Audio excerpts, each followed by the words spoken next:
আমাদের নামাজ, আমাদের রোজা, আমাদের ইবাদত এগুলোকে মিজানের পাল্লায় উঠালে কোনো ওজনই হবে না। তবে আমাদের একটা কৌশল জানা আছে, আমরা আল্লাহর রহমতের ভিখারি।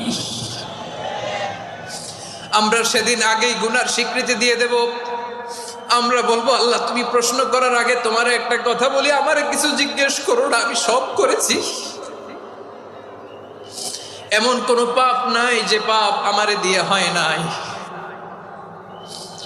তোমার রহমত দিয়ে তুমি জান্নাতে পাঠাবা, তোমার দয়ায় জান্নাতে যেতে চাই, আমল দিয়ে না। পারবেন বলতে?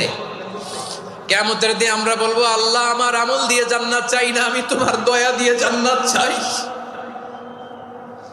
তোমার দয়া ছাড়া আমার কোনো উপায় নাই।